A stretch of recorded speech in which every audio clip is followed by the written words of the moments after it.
최근 1년 사이 코스피는 70%가 넘는 상승률을 기록하면서 전 세계에서 가장 뜨거운 주식시장 중 하나가 됐습니다. 지수는 100포인트 안팎까지 치솟았다가 하루에도 수십 포인트씩 출렁이고 있고, 금 역시 온스당 100달러를 넘기는 과정에서 1년 기준 50% 이상 급등하며 기록적인 변동성을 보여주고 있습니다. 이런 장세에서는 누구나 한 번쯤 지금이라도 코스피 레버리지, 금 선물에 올인해야 하나? 라는 유혹을 받게 됩니다. 그러나 제가 현장에서 수십 년간 데이터를 들여다본 결과 노후를 준비하는 개인 투자자에게 가장 위험한 것은 기회를 못 잡는 것이 아니라 한 번의 큰 손실로 계좌를 망가뜨리는 것입니다. 실제로 과거 조정을 돌이켜보면 코스피 200이 90% 가까이 미끄러질 때 주식, 채권, 현금, 금으로 분산된 중립형 포트폴리오는 낙폭이 3% 수준에 그친 사례가 반복적으로 관찰됩니다. 손실의 바닥이 얕게 고정돼 있으면 투자자는 공포에 휩쓸리지 않고 오히려 많이 빠진 자산을 차분하게 매수할 수 있고, 이 차이가 10년, 20년 뒤 계좌 잔고에서 어마어마한 격차로 돌아옵니다. 국민연금도 같은 원리로 굴러갑니다. 2023년 기준 국민연금 기금의 전체 수익률은 약 13.6%, 금융부문은 14%대 수익률을 기록했고, 최근 5년 평균 수익률은 연 7%를 넘습니다. 주식만 들고 있지도 현금만 쥐고 있지도 않기 때문에 위기 국면에도 큰 폭의 손실을 피하면서 장기적으로는 연 7, 8% 수준의 복리를 실현하고 있는 것이죠. 반면 국내 개인 퇴직연금의 평균 수익률은 여전히 2%대에 머무르는 경우가 많습니다. 이유는 단순합니다. 전략 없이 시장 뉴스에 따라 섹터를 갈아타고 급등락 때마다 공포와 탐욕에 흔들리기 때문입니다. 월 500만 원의 노후 현금 흐름을 만들겠다는 목표를 세운 순간부터 우리는 더 이상 한 방을 노리는 투기자가 아니라 국민연금처럼 자산 배분과 리밸런싱으로 복리를 쌓아 올리는 운용자의 관점으로 사고해야 합니다. 앞으로 이어지는 부분에서는 한국, 미국 주식, 한국, 미국 채권, 그리고 금 ETF를 어떻게 조합하면 이런 국민연금식 자산 배분을 개인도 따라 할 수 있는지 구체적인 숫자와 시나리오를 통해 하나씩 짚어보겠습니다. 2025년 말 현재 글로벌 시장을 보면 주식과 금이 동시에 역사적인 랠리를 보이고 있습니다. 코스피 지수는 100포인트 안팎에서 등락을 반복하면서 1년 수익률이 70%를 훌쩍 넘는 수준까지 올라와 있고, MSCI 코리아 기준으로도 1년 수익률이 70%대 중반에 이르고 있습니다.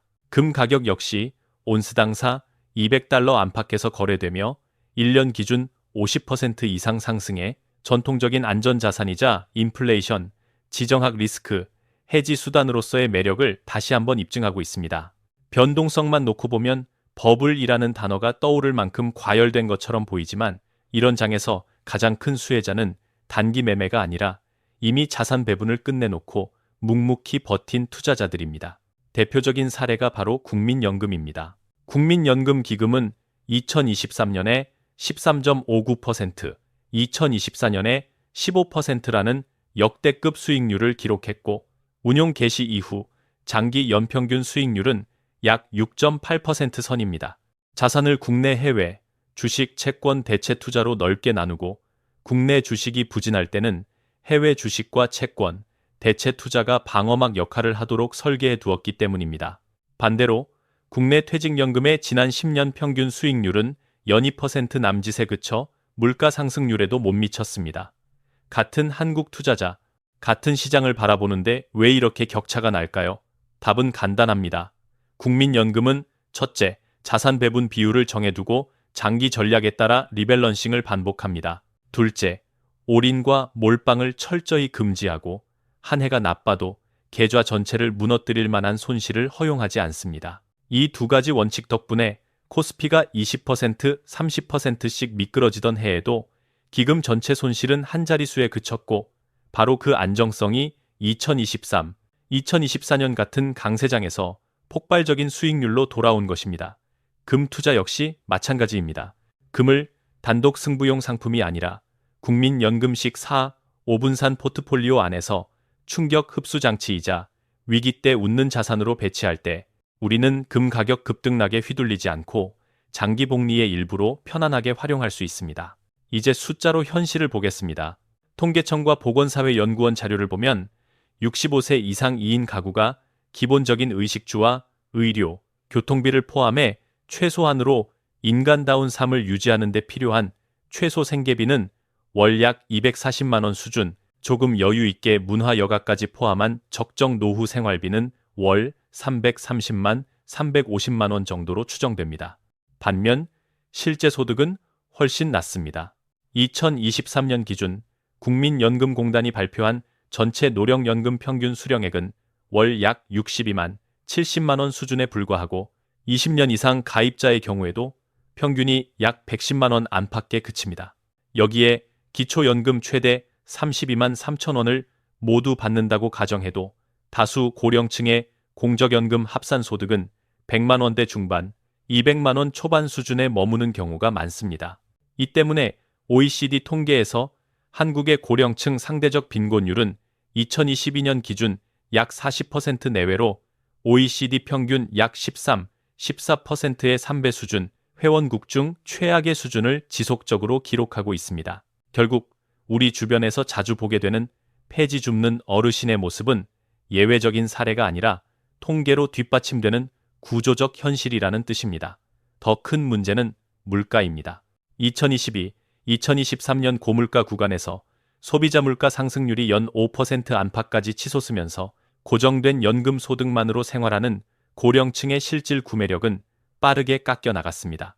한국은행은 2025년 이후 물가가 안정된다고 전망하지만 2% 안팎의 인플레이션이 지속된다고 가정해도 20년 후 300만 원의 가치는 지금 돈 200만 원대 초반으로 떨어지게 됩니다. 이런 현실을 감안하면 노후에 월 240만 원만 있으면 된다는 생각은 지나치게 낙관적입니다. 저는 최소한 공적연금과 개인연금, 그리고 투자에서 나오는 현금 흐름을 합산해 오늘 기준 월 350만, 500만 원 수준을 목표로 삼고 그중 상당 부분을 물가와 상관없이 실질 가치를 보존할 수 있는 자산, 예를 들어 글로벌 분산 ETF와 금 ETF에서 나오도록 설계할 것을 권합니다.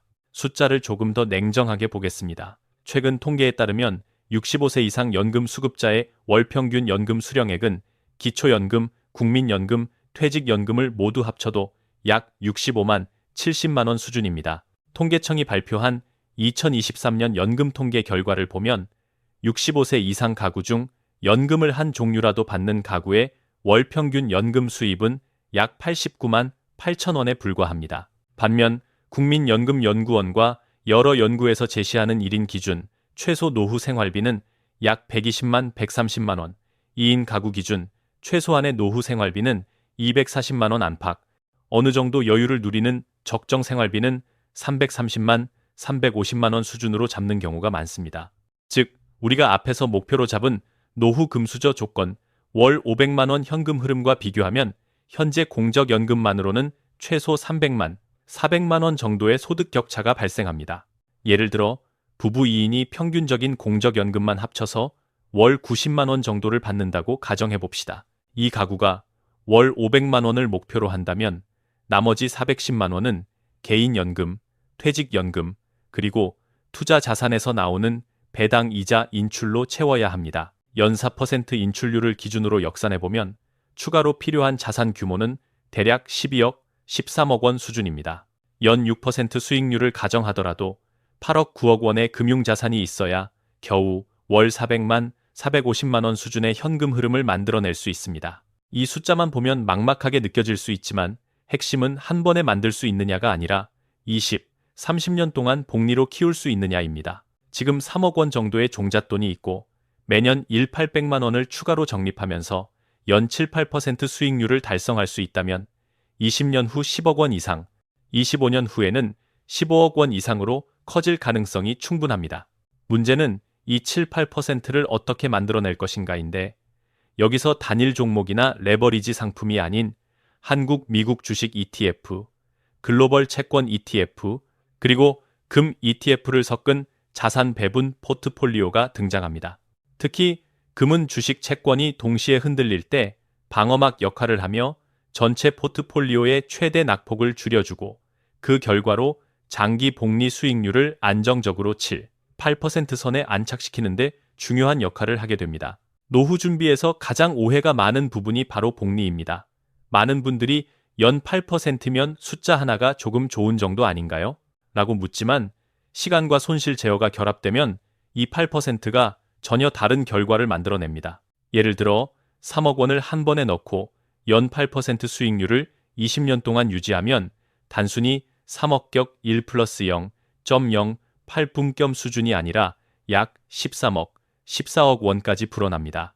여기에 매년 800만 원, 월 150만 원을 추가로 적립하면서 연 7% 수익률을 유지하면 20년 뒤 적립금만 약 7억 원 이상이 되고 초기 3억까지 합치면 총 10억 원이 넘는 규모가 됩니다. 반대로 중간에 30%, 40% 손실이 한두 번만 나도 이야기가 완전히 달라집니다. 예를 들어 1억 원이 30%가 나서 7천만 원이 된 뒤 다시 더학 30%를 벌어도 원금은 900만 원으로 회복되지 못합니다.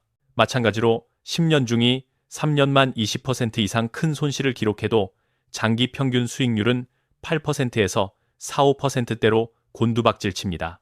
이 차이가 20년, 30년이 지나면 계좌잔고에서 몇 억, 많게는 10억 이상 차이로 나타납니다. 그래서 복리의 핵심은 어떻게 20년 동안 고수익을 내느냐가 아니라 어떻게 큰 손실을 피하면서 7, 8%를 꾸준히 유지하느냐입니다. 금 ETF가 중요한 이유도 여기에 있습니다. 한국 미국 주식 ETF와 한국 미국 채권 ETF, 그리고 금 ETF를 함께 담은 4분법, 5분법 포트폴리오는 주식시장이 20% 이상 급락하는 구간에서도 전체 계좌 낙폭을 5% 안팎으로 제한해 줄 수 있습니다. 금 가격은 위기 때 주식과 반대로 움직이는 경우가 많기 때문에 주식과 채권이 동시에 흔들릴 때 손실을 완충해주고 그 결과로 장기 복리 수익률을 7, 8% 구간에 안정적으로 고정시키는 역할을 합니다. 즉, 금 투자는 단기 시세 차익이 아니라 복리 효과를 지키기 위한 안전장치이자 포트폴리오의 보험인 셈입니다. 자산 배분을 실제로 구현하려면 구체적인 상품과 숫자가 필요합니다. 저는 보통 한국 개인 투자자 기준으로 4분법은 한국 주식 ETF, 미국 주식 ETF, 한국 국채 ETF, 국고채 10년 중심, 미국 채권 ETF, 미국 종합 채권 지수, 추종 4가지를 25%씩 담는 구조로 설명합니다. 5분법은 여기에 금 ETF를 추가해 5자산을 20%씩 나누는 방식입니다. 장기 수익률을 보기 위해 공신력 있는 지수 수익률을 가져와 보면 지난 10년간 SP500의 배당 포함 평균 연수익률은 약 14.5% 수준이고 전 세계 디벨롭드 시장 중 미국을 제외한 MSCI 월드X, US는 6.6% 정도입니다. 금의 지난 10년 평균 연수익률은 약 8.8%로 집계되고 미국 종합채권 지수는 같은 기간 연 1.6% 수준에 머물렀습니다. 한국 10년물 국채금리는 최근 수년간 2, 3%대에서 움직였고 2025년 12월 현재 수익률은 약 3.4% 수준입니다. 이 숫자들을 바탕으로 한국 미국 주식, 한국 미국 채권, 금을 동일 비중으로 섞어 단순화해보면 과거 10년 기준 연 6, 8% 구간의 평균 수익률과 개별 자산보다 낮은 변동성을 동시에 기대할 수 있습니다. 중요한 포인트는 어느 자산이 1등이었냐가 아니라 서로 상관관계가 낮은 자산을 섞었을 때 포트폴리오 전체의 최대 낙폭이 얕아지고 그 결과로 장기 복리 수익률이 안정된다는 점입니다. 예를 들어 코스피가 20% 이상 급락한 해에도 SP500과 금이 플러스를 기록하거나 낙폭을 줄여주면 4분법, 5분법 포트폴리오의 계좌 전체 손실은 한 자릿수에 그칠 수 있습니다. 이렇게 덜 깨지는 구조를 만들어 놓아야 연 14, 15%를 노리는 것이 아니라 연 7, 8% 정도의 현실적인 복리 수익률을 10년, 20년 동안 유지하는 것이 가능해집니다. 특히 금 ETF는 주식, 채권이 동시에 흔들리는 구간에서 보험 역할을 하며 포트폴리오의 바닥을 받쳐주는 자산이기 때문에 노후를 위해 월 500만 원 현금 흐름을 준비하는 투자자라면 반드시 고려해야 할 핵심 축 가운데 하나입니다. 노후에 월 500만 원 현금 흐름을 만드는 목표를 숫자로 풀어보면 우리 사회의 자산 구조가 먼저 보입니다. 통계에 따르면 2024, 2025년 기준 한국 가계의 평균 순자산은 약 4억 7천만, 5억 4천만 원 수준이고 상위 10%에 들어가려면 순자산이 최소 9억 원 이상, 상위 1%는 32억 원대가 필요합니다. 우리가 말하는 노후 금수저는 꼭 1% 부자일 필요는 없지만 적어도 상위 10%에 근접하는 7억, 10억 원대 금융자산을 갖추면 연금과 합쳐 월 500만 원에 상당히 가까워질 수 있습니다. 핵심은 이 자산을 어떤 수익률로 얼마나 오래 굴리느냐입니다. 한국의 퇴직연금은 지난 10년 평균 수익률이 연 2.1% 수준에 그쳐 물가 상승률 연 2%대과 크게 다르지 않습니다. 반면 국민연금기금은 최근 5년 평균 수익률이 연 7%를 상회했고 2023년 13.6%, 2024년 15%라는 사상 최고 수익률을 기록했습니다. 이 격차가 장기 복리에서 엄청난 차이를 만듭니다. 예를 들어 지금 3억 원의 종잣돈이 있다고 가정해 보겠습니다. 아무 전략 없이 퇴직연금처럼 연 2% 수익률로 20년을 굴리면 4억 중반 정도에 불과합니다. 반대로 국민연금식 자산 배분을 통해 연 8% 수익률을 20년간 유지하면 같은 3억이 13억, 14억 원대로 커집니다. 여기에 앞서 본 것처럼 매년 800만 원씩 월 150만 원 추가 적립을 병행하면 20년 후 금융자산 10억 원 이상, 25년 후 15억 원 이상도 충분히 현실적인 숫자가 됩니다. 이 정도 규모의 금융자산을 만들면 연 4% 인출만으로도 월 300만, 500만 원 수준의 현금 흐름을 확보할 수 있고 여기에 국민연금, 기초연금을 더하면 통계가 말하는 상위 10% 노후 생활 수준에 근접하게 됩니다. 중요한 점은 연 8%를 어떻게 단기에서 뽑느냐가 아니라 주식, 채권, 금, ETF를 섞은 포트폴리오로 20년 동안 계좌를 지키면서 평균 7, 8%를 유지하느냐입니다. 다음 파트에서는 실제 숫자를 가지고 한국, 미국 주식 ETF, 채권 ETF, 그리고 금 ETF를 어떤 비중으로 배치해야 이 연 8% 시나리오에 근접할 수 있는지 구체적인 포트폴리오 예시를 살펴보겠습니다. 이제 숫자와 원칙을 실제 포트폴리오로 연결해 보겠습니다. 제가 제안하는 기본 골격은 아주 단순합니다. 첫째, 전체 금융자산 중 노후를 위한 핵심 자산, 즉 20년 이상 건드리지 않을 돈을 따로 떼어 연 7, 8% 복리 포트폴리오로 지정합니다. 둘째, 이 포트폴리오 안에서 한국 주식 ETF, 미국 주식 ETF, 한국 국채 ETF, 미국 채권 ETF, 금 ETF를 각각 20% 안팎으로 나누어 담고 해마다 한 번 혹은 비중이 5%p 이상 틀어질 때마다 리밸런싱을 합니다. 셋째, 여기에 매달 150만 원, 1년에 800만 원을 추가로 적립하는 것을 의무 지출처럼 고정해 두는 것입니다. 이렇게 하면 3억 원의 초기 자본과 연 7, 8% 수익률을 가정했을 때 20년 뒤에는 10억 원 이상, 25년 뒤에는 15억 원 전후의 자산을 목표로 할 수 있고 연 4% 인출률 기준으로 월 300만, 500만 원 수준의 현금 흐름이 나옵니다. 물론 이 과정에서 가장 어려운 것은 상품 선택 자체가 아니라 끝까지 버티는 것입니다. 중간에 주식시장이 20%, 30%씩 흔들릴 때 겁이 나서 포기해버리면 앞에서 계산한 모든 복리 시나리오는 의미가 없어집니다. 그래서 저는 항상 두 가지를 강조합니다. 첫째, 포트폴리오의 최대 낙폭을 줄이는 자산 배분, 특히 금 ETF의 방어력을 활용해 계좌의 바닥을 얕게 만드는 것. 둘째, 혼자 하지 말고 최소한 분기별로 점검해 줄 수 있는 동행자 전문가, 커뮤니티, 멤버십 등과 함께 가는 것입니다. 요약하면 노후 월 500만 원은 한 방이 아니라 지금 가진 자산을 국민연금식 포트폴리오로 재구성하고 매월 일정 금액을 성실히 적립하며 한국, 미국 주식, 채권, 금 ETF를 섞어 연 7, 8% 복리를 20년 이상 유지할 수 있을 때 비로소 현실적인 목표가 됩니다. 이제 필요한 것은 더 복잡한 상품이 아니라 이 단순한 원칙을 자신의 계좌에 맞게 구체적인 숫자로 옮기고 시장의 소음에 흔들리지 않고 끝까지 걸어가는 실행력입니다.